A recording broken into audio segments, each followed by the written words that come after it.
이번에 다가오는 다음 주는 6월 25일입니다. 우리가 잘 아는 바와 같이 73년 전 군인과 민간인을 합쳐서 약 600만 명 이상의 인명피해를 내었던 악몽과 같은 유교가 발발한 날입니다.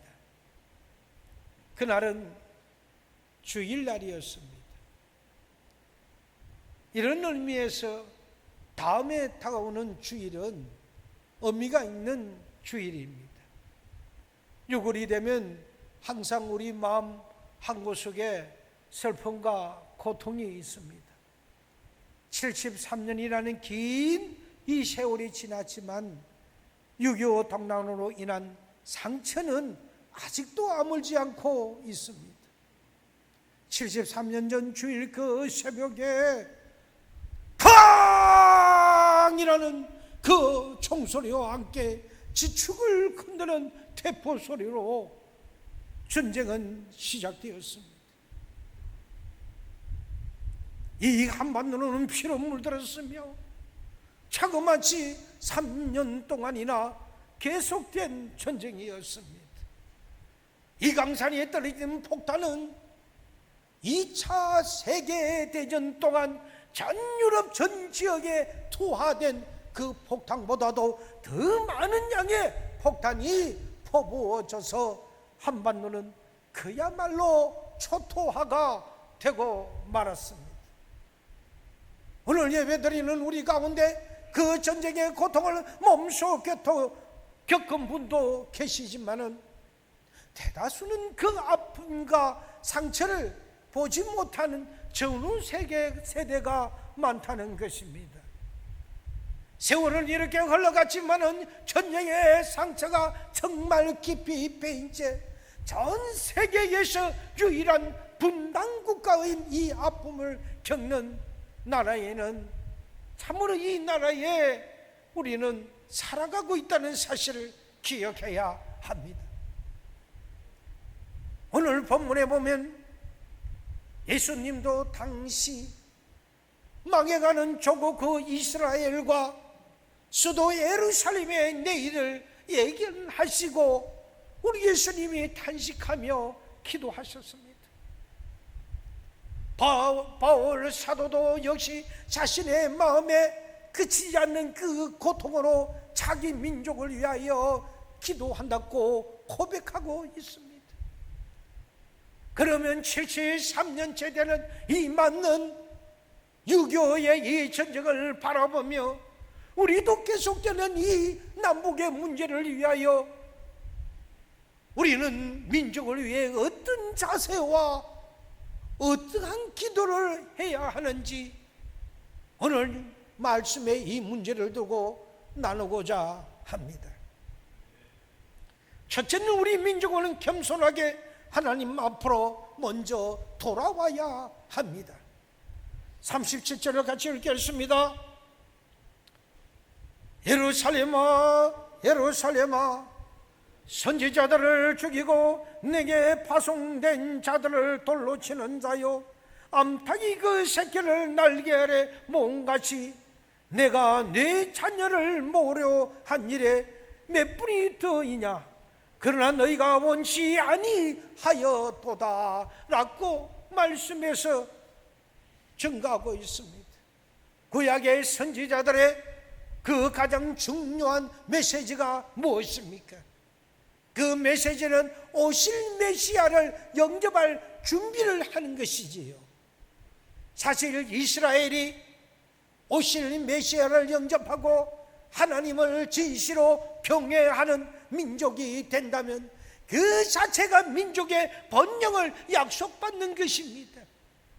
그러나 불행히도 당시의 이스라엘 민족은 예수님을 메시아로 받아들이는 일에 무관심 내지는 오히려 적대적이었습니다. 예수님은 그 자체를 민족의 위기로 보셨던 것이지요.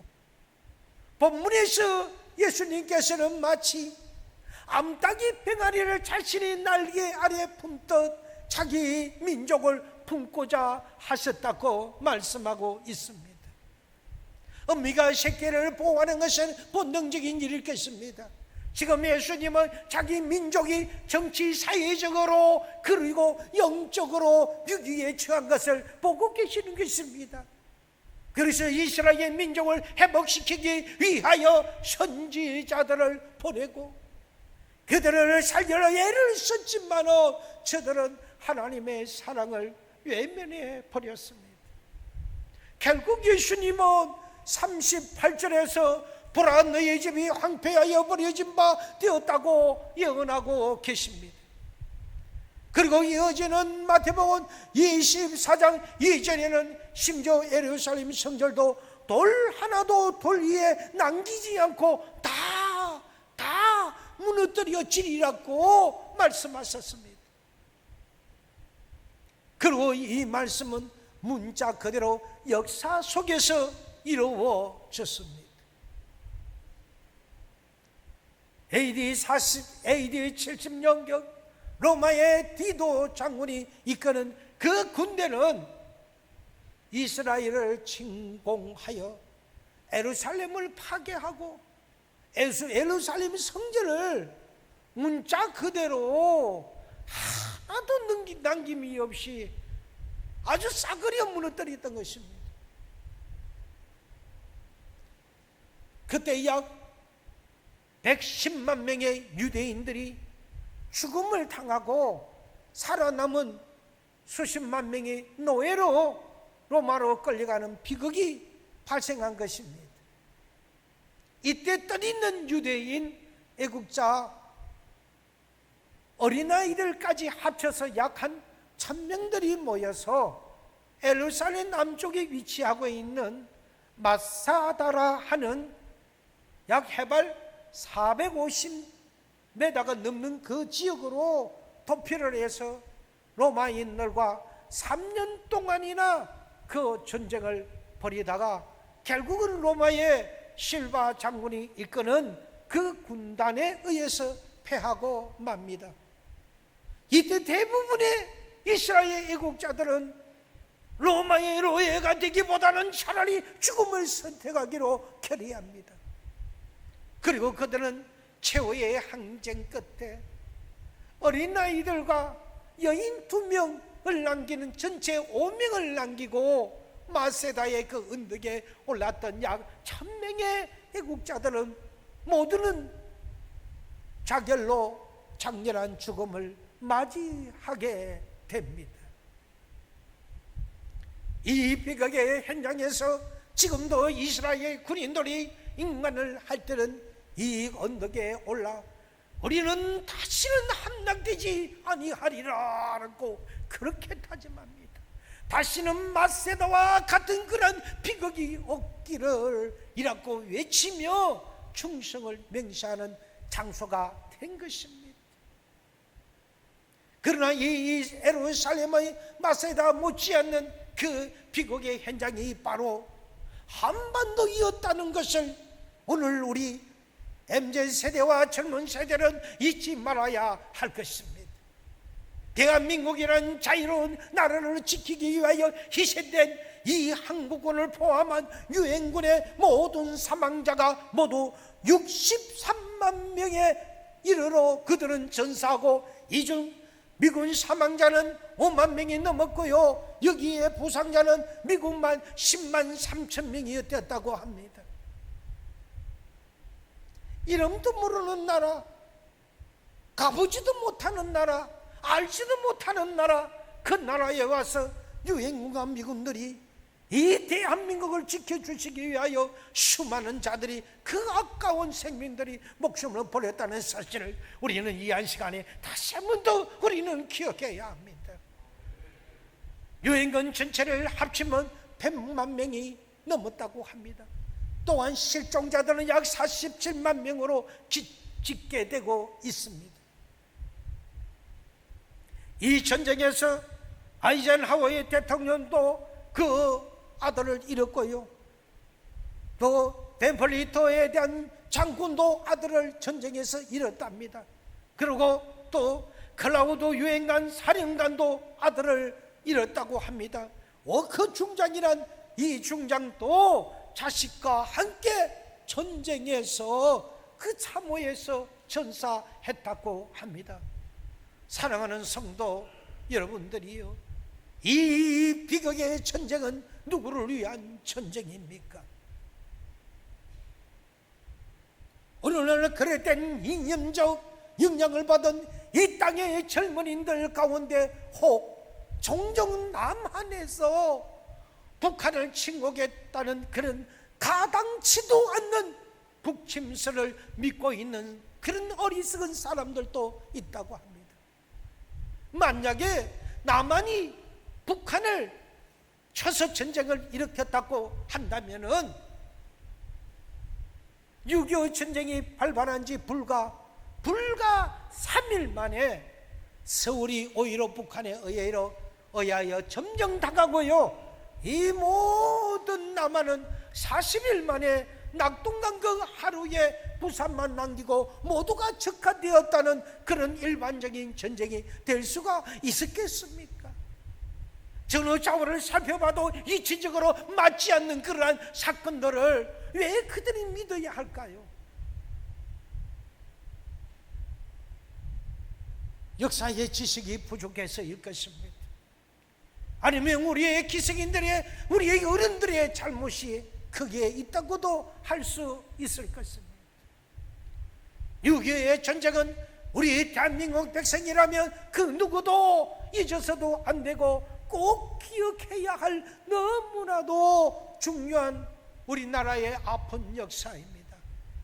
이런 전쟁의 비극을 기억하는 우리라면 다시는 이 나라에 이 금수강산에 비극이 없도록 자유와 안전이 보장되는 국가, 힘이 있고 경쟁력이 있는 그런 민주국가가 되어서 저 북한의 어려운 동포들을 우리가 끌어안는 그런 국가로 만들어 나가야 하지 않겠습니까? 둘째로, 우리는 자유롭고도 안전한 나라가 되도록 우리는 열심히 기도해야 합니다. 우리 다음 세대에 다시는 전쟁이 발발하는 그런 아픔을 물려주어서는 안 됩니다. 지금도 북한은 허구관을 미사일을 쏴대고 핵을 가지고 우리의 이 남한의 정부 체제를 큰 위협으로 가하고 있습니다. 역대 정권이 들어설 때마다 남북의 그 화해를 얼마나 우리가 외치고 많은 것을 원조했습니까? 우리는 그렇게 해서 우리는 남북이 화해되기를 얼마나 우리는 기대했습니까? 그런데도 불구하고 북한은 아랑곳하지 않고 오히려 저들은 이 자유한테 안전하지 못한 그런 그 자유 체제가 우리를 참으로 북한에 의해서 괴롭히는 그런 사태가 일어난다는 것입니다.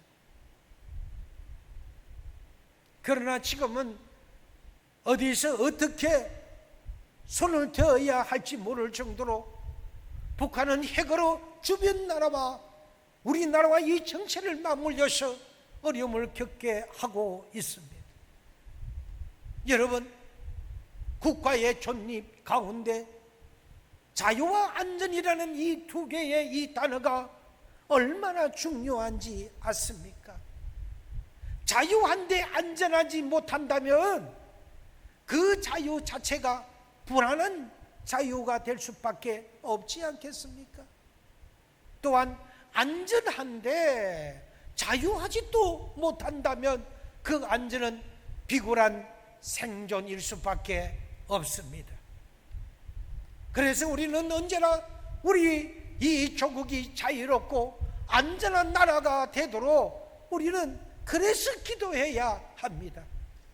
그리고 우리의 후손인 다음 이 차세대들, 그들이 건강하고 행복한 그런 나라에서 살아가도록 우리는 그렇게 기도해야 합니다. 사실 전쟁이 끝난 후 우리나라는 재기불능의 그 평가를 받은 나라였습니다. 그러나 우리는 그대로 주저앉을 수가 없었습니다. 모든 강토가 폐허가 된 그 상황에서 이 민족은 패배를 숙명처럼 받아들이지 아니했습니다. 숙명이 아니었습니다. 하면 할 수가 있었습니다. 어떻게 보면 6.25는 비극 중에 비극이었지만 어떤 의미에서 본다면 민족의 새로운 희망이 시작되는 그런 계기였기도 한다고 합니다. 사실 1907년도에 평양의 대부흥이 한국 교회에 일어나고 난 다음에 그 다음에 6.25를 우리는 직면했던 것입니다. 1950년에 6.25가 발발했던 그날 주일 저녁에 한국 교회가 존경하는 영락교회의 한경직 그 목사님을 필두로 하여 이 목사님은 매우 예언적인 이런 설교를 하셨다고 합니다. 하나님은 공의의 하나님이십니다. 어떠한 불행이라도 어려운 이 사람에게는 그것이 행복으로 바뀌도록 하십니다. 지금 38선에서 일어나고 있는 불행도 우리 그 하나님 사람들을 위해서는 더 큰 영광의 결과가 되도록 하실 거라고 이렇게 설교의 내용으로 말씀을 전했다고 합니다. 사랑하는 성도 여러분, 어려운 일을 당할 때일수록 우리가 더욱 주님을 붙들어야 합니다. 주님만을 결사적으로 우리가 붙들 때 모든 것은 전화유복이 된다는 사실을 기억해야 합니다. 우리는 이것을 응답을 통해서 우리는 불행중 다행이라고 우리는 할 것입니다. 우리 민족은 유교의 그 불행 속에서도 주님만을 붙들고 우리는 다시 일어섰습니다. 전쟁이 끝난 우리나라는 자원도 돈도 없는 세계에서 가장 못 사는 나라였습니다. 유엔에 등록된 120개국 그 중에서 우리 아시아에 가까운 필리핀이 보면은 그때 필리핀의 국민 소득은 170달러였고요. 태국은 220달러였대. 한국은 허보 76달러였다고 합니다. 우리보다도 국민 소득이 낮은 나라는 지구상에 단 하나뿐이 없는 방글라데시 정도의 그 나라뿐이었다고 합니다. 그야말로 회생할 가능성이 전혀 없는 그런 후진 국가가 되어 버렸습니다. 국가 경제를 재건하는데 많은 빌력이 필요했고요. 한국에 돈을 빌려주려는 나라는 이 지구상에 어디 가도 없었습니다. 결국 박정희 대통령은 대에 일본어로 미국어로 차관을 빌려로 애를 썼지만 차관을 빌리지 못했습니다. 결국 서독과 동독이 있는 대치하는 그 나라에는 그 서독으로 가서 그 서독의 간부와 간호사들을 담보로 그 월급을 담보로 보내고 1억 4천만 마르크라는 그 돈을 빌리게 되었습니다. 서독의 그 간부는 500몇 명을 모집하는데 우리나라에 자그마치 4만 6천 명이나 몰렸다고 합니다. 자격의 조건은 고졸 출신이라고 원했는데 정규 대학을 나온 학사 출신들도 가반수를 이뤘다고 합니다. 면접을 볼 때 손이 고와서 깨끗해지면 그 면접에서 떨어질까 까만 연탄재를 오히려 부비며 일부러 거친 손을 만들기도 했다는 그런 일화도 있습니다. 영멀리 타곡 땅 서덕에 도착하는 강부들은 지하 1000m에 넘는 그 깊은 땅굴에서 10시간이 넘는 그런 고된 작업을 하루하루 이어가야 했습니다. 나이 어린 간호사들은 또한 힘든 나날을 보내었는데요, 외딴 지역의 그 병원들의 뿔뿔이 흩어진 그 채 굳어버린 시체들 이리지 굴러다니며 그들을 열심히 닦아내며 염을해야 했던 그들의 간호사들, 서도로에 그 파견된 간호사들과 그 간부들의 그 수고가 없었다면 오늘날 우리나라는 안녕을 자부할 수가 없을 것입니다. 그리고 1964년도에 목숨을 담보로 해서 월남전쟁이 일어날 때 그 월남에서 싸웠던 파병용사들, 월남전에서 자그마치 5,000명이 넘는 사상자와 10,000명이 넘는 그런 부상자, 그리고 고엽제 환자들이 7만 명이 넘는 그 대가로 우리는 눈물 열적게 10억 달러의 돈을 우리는 그렇게 해서 벌어들였던 것입니다. 이 돈은 당시의 국가의 1년 예산의 자그마치 10%를 차지하는 엄청난 양의 돈이었습니다. 그리고 뜨거운 그 중동 지역에서 수고한 산업의 그 일꾼들, 40도나 되는 그런 태양이 내리쬐는 그곳에서 더위를 맞으면서 그 산업의 일꾼들은 달러를 벌이기 위하여 그렇게 노력을 했던 것입니다. 세계로부터 걸려들어오는 모든 원자재를 한국에서 불러들여서 그것을 갖다가 간에 공급해서 미싱질을 해가면서 그렇게 해가지고 수출한 것이 시대 말로 보세품이라 하여, 보세품이 그렇게 수출을 하던 그런 인건비로 우리는 벌어들여야 했던 그 시기였습니다. 그들의 수고와 땀과 희생이 있었기에 오늘날 우리 대한민국은 세계 오늘날 10위권이라는 그런 경제 태국이 되었다는 사실입니다. 우리는 그들의 선배들에게 우리는 진정으로 감사해야 하며, 그들이 있었기에 오늘날 대한민국이 있었고, 우리는 그들이 있었기에 이렇게 우리는 행복하게 살아가는 것입니다. 교회는 어떻습니까? 교회는 교회들마다 천막을 지고 가만히 그 위에서 꿀이 없도록 하나님 앞에 기도합니다. 이 나라를 살려달라고, 이 나라를 하나님께서 보호해달라고 기도했던 그들의 선배들이 오늘 여기에도 많은 선배들이 앉아 계시지 않습니까? 우리는 그분들의 선배들의 그 기도를 우리는 망각해서는 아니 되는 것입니다. 정부는 정부대로 새벽 종이 울렸네, 새아침이 밝았네, 새마을 정신으로 전 국민들은 잘 살아보세, 잘 살아보세, 우리도 한번 잘 살아보세.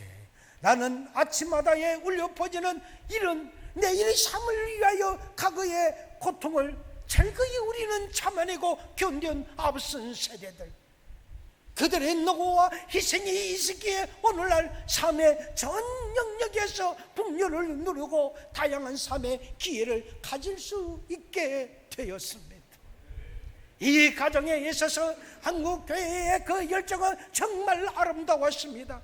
6.25 전쟁 속에 그 리더십을 발휘하는 그 이승만 대통령은 그분의 복음적인 관념에서 그분의 중요한 민족적인 기여의 그 하나는 한경지 그 목사님의 등의 청원을 수용하여 우리나라의 최초로 군대 안에 군목제도를 처음으로 실시하게 되고, 군과 그리고 학교 등에서도 신앙의 강연이 가능할 수 있도록 한 것입니다.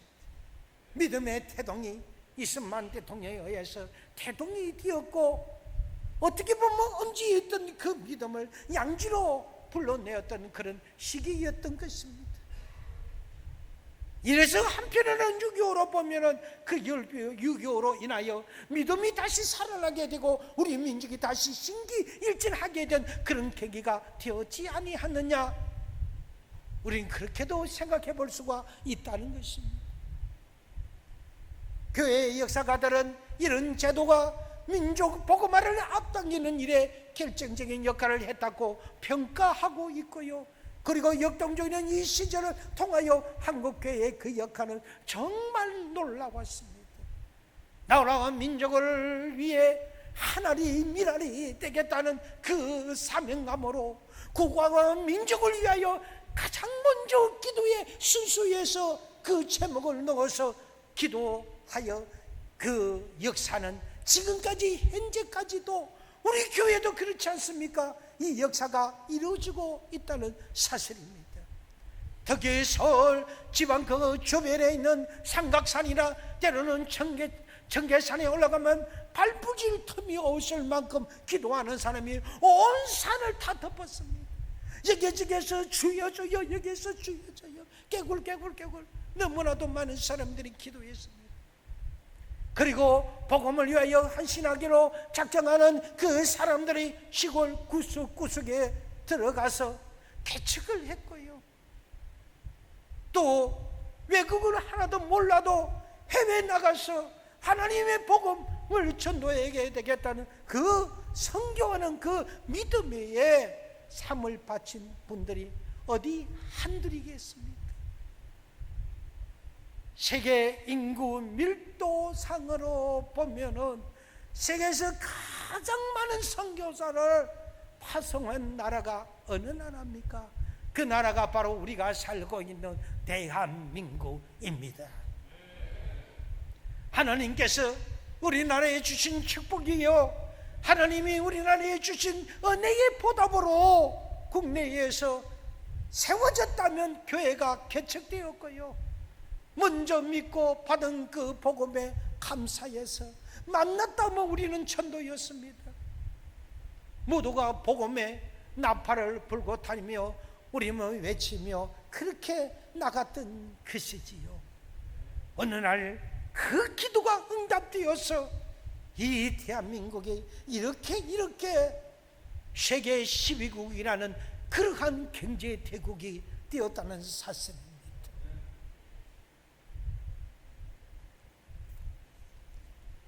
셋째, 자기를 내던지는 그런 열정이 있어야 하겠습니다. 사랑하는 여러분, 하나님이 왜 이 땅에 7만 교회를 세우셨습니까?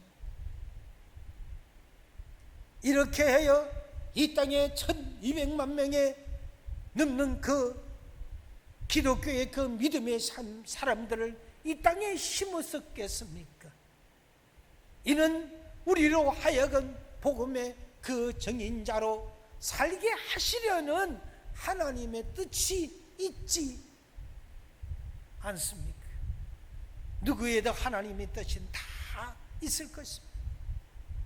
사랑하는 서연의 성도 여러분들이요, 가슴을 우리는 활짝 펴고 세계를 여러분 바라보십시오.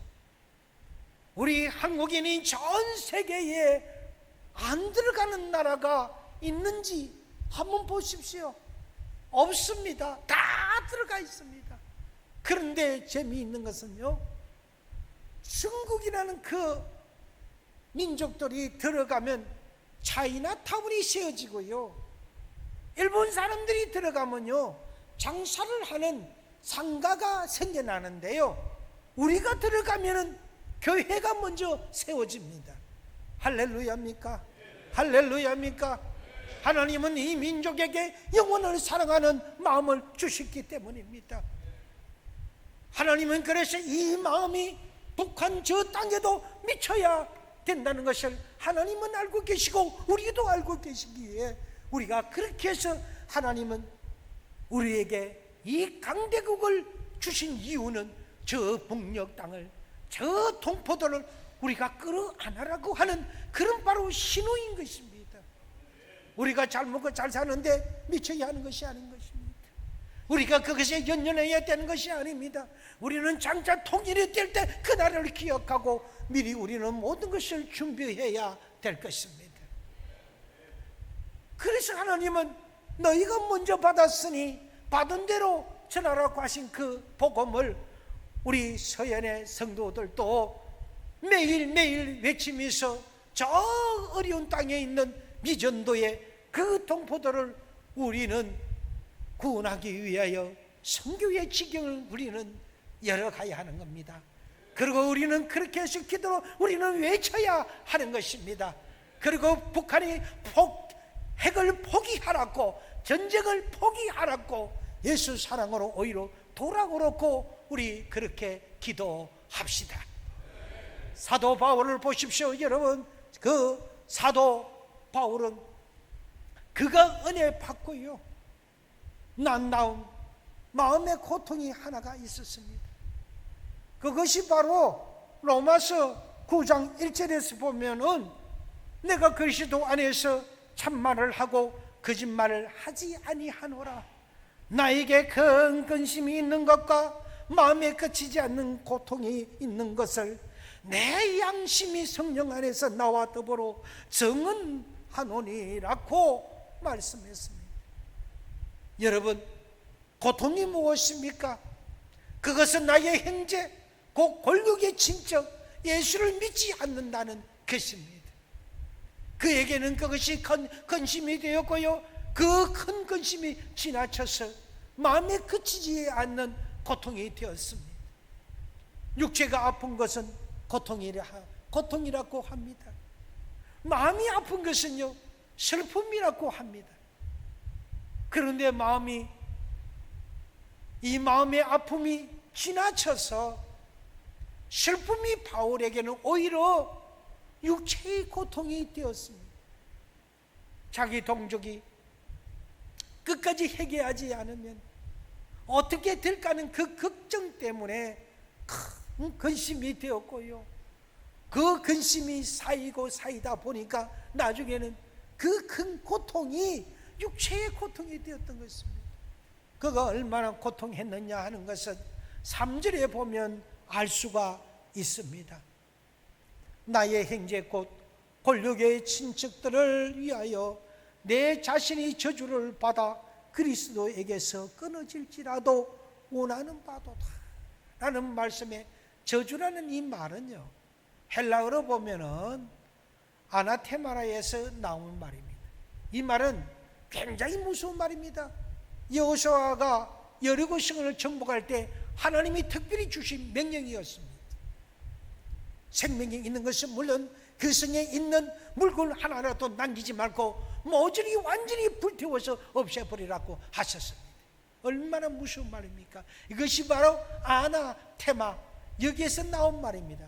그러니 저주를 받았다는 그 말이 얼마나 무서운 말입니까? 바울은 자기의 사랑하는 형제를 위하여 하나님 앞에서 목숨을 걸고 구걸하는 것입니다.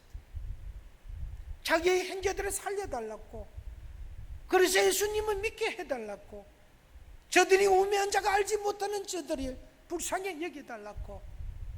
그래서 하나님 아버지가 내게 저주를 받아 그리스도에게서 내가 끊어질 리 없지만은 내가 끊어진다 할지라도 나의 형제, 나의 친척들이 구원만 받을 수 있다면 나는 하나님 영원히 얻겠습니다라고, 그렇게 제가 간절히 하나님 앞에 기도하지 않습니까? 나는 아무래도 좋습니다. 나는 죽어도 좋습니다. 나는 하나님의 생명책에서 기록이 지워져도 좋으니까 나의 사랑하는 민족과 동포와 형제와 자매만은 그 믿음을 믿게 해달라고 하는 그 절규하는 모습, 자기의 모든 것을 내던지는 그 열정이 없다면 어떻게 이런 말이 나올 수가 있겠습니까? 우리도 이렇게 도전받아야 되지 않겠습니까? 아직까지도 도전받지 못하는 부모와 형제가 있다면 사도 바울처럼 도전받고, 그래서 기도하면서 복음을 전합시다. 그래서 전도해야 합니다. 꼭 전도합시다. 때를 어쩐지 못 얻든지 가르지 말고 전해야 합니다. 뒷책임은 전능하신 하나님께서 져 주시는 것입니다. 아멘입니까? 우리는 전하는데 우리는 목적을 둬야 되지, 전하는 그 다음 이후까지도 우리는 생각할 필요가 없는 것입니다. 우리는 땅이 있은지 그 땅에 우리는 씨앗만 심을 뿐이지 시간이 되면 하나님께서 태양을 비추시고 시간이 되면 하나님께서 비를 내리시고 그 때를 따라서 하나님 그 씨앗에 결실을 맺게 하시는 것은 하나님께서 하고 계신다는 사실입니다. 이제 결론을 맺겠습니다. 사랑하는 여러분, 이 땅에 1200만 그리스도인들이 민족의 분단을 극복하고 평화통일을 이루기 위하여 하나님 손 안에서 하나 되는 민족이 되도록 우리는 기도해야 되겠다고 이 한 시간에 다짐했습니다. 제가 신학을 할 때도요, 그때만 하더라도 서울의 삼각산에 가면 추운 그 겨울에도요, 산속 바위 위에 수많은 성도들이 통곡을 하면서 나라와 민족을 위하여 기도하는 그 소리들이 여기저기 수많은 소들이 들리곤 했었습니다. 요즘 우리가 좀 살만하니까요, 기도 소리가 들리지 않습니다. 산기도 가자는 소리가 들리지 않습니다. 들기도 가자는 소리가 들리지 않고 강이나 바다에 가서도 기도하자는 소리가 더욱 들리지 않습니다. 사랑하는 여러분, 기도에 줄이 끊긴 겁니까? 너무 우리가 풍족하게서 잘 살아서 그렇습니까? 우리는 회개해야 합니다. 하나님께 나라와 민족을 위하여 부르짖는 그 기도가 이미 기도원들마다 기도는 끊어졌습니다. 더욱이 이 코로나를 통하여 더욱더 그 여파는 심하게 몰아쳤던 것입니다. 분단을 극복하고 하나 되는 것은 사람의 손만 가지고는 어려운 것입니다. 그동안 우리가 얼마나 많은 날을 들고 기도했습니까? 얼마나 많은 걸 퍼주기도 했습니까? 달라진 게 있습니까? 없습니다. 저들은 오히려 핵을, 더 큰 핵을 더 개발해서 뿐인 것입니다. 결과는 핵입니다. 하나님의 손 안에서 통일을 만들어낼 수 있도록 우리는 기도로 통일을 이끌어내야 합니다. 여기에 모인 서연의 건석들이요, 오늘 이 시간 능력을 입혀달라고 우리 기도합시다. 우리 안에 타성으로 젖은 잘못된 신앙을 십자가 앞에 우리는 내려놓고 회개하며 주의 은혜로 우리는 구합시다. 뿐만 아니라 여기에 모인 우리 모두가 성령의 기름 부음을 받게 해달라고 우리 다 함께 우리 기도합시다. 또한 이 안에서 타성에 젖어서 묶여있는 이 모든 것들은 무덤을 가르시고 부활하신 주님의 그 능력으로 부러지게 해달라고 기도합시다. 무엇보다도 이 땅에 다시는 전쟁이 일어나지 않도록 기도합시다. 자, 이제 우리 모두 다 같이 큰 소리로 주여 부르짖고 우리는 이 땅에 참으로 행복과 이 땅의 자유와 전쟁에서부터 노임을 받고 이 땅에 평화가 있게 해달라고 우리 기도합시다. 주여! 주여! 놀랍고 놀라우신 아버지 하나님, 은혜를 감사합니다. 이 땅에 거룩하신 내 아버지 하나님으로 평화를 허락하여 주시옵소서. 이 땅에 아버지 하나님께서 역사하여 주시옵소서. 이 땅에 거룩하신 내 아버지 하나님께서 은혜를 베푸시고 역사하여 주소서. 하나님의 능력만이 이 땅에 있기를 원합니다. 그래서 저 공역에 있는 모든 아버지 김영원의 아버지 생각을 하나님 고쳐주시옵소서. 변화되게 하여 주시옵소서. 전쟁이 아니라 평화로 다가오게 하여 주시옵소서. 핵이 아니라 경제로 받아들이게 하여 주시옵소서. 아버지 하나님, 정말로 역사하여 주셔서 아버지 하나님 이 땅에 평화가 되고 이 땅에 아버지 하나님 진정으로 아버지 하나님 정말로 행복이 되고 그런 나라로 변화시켜 주시옵소서. 간절히 빌고 소원합니다. 주여 두 손벌로 축복하여 주시옵소서. 감사합니다. 아버지 영광을 하나님 앞에 올려드리옵나이다. 아멘.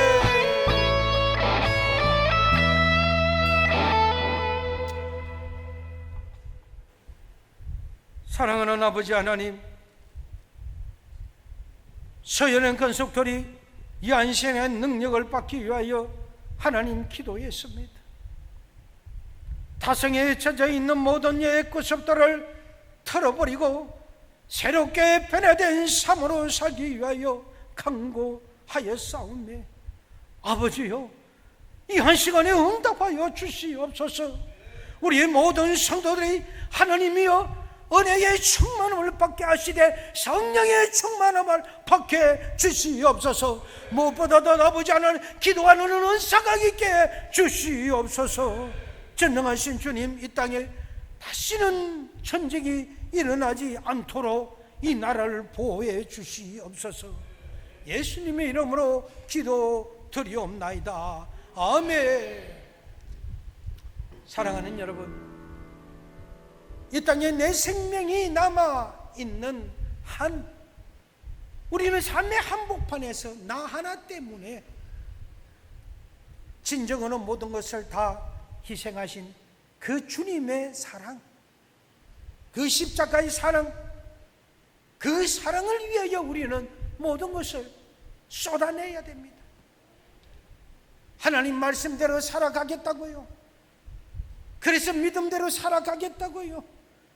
그렇게 해서 오늘 이 땅에 나로 인하여 이 땅에 평화가 올 수만 있다면 나의 이 드리는 이 기도 하나 정도는 우리가 희생할 수 있어야 되지 않겠습니까?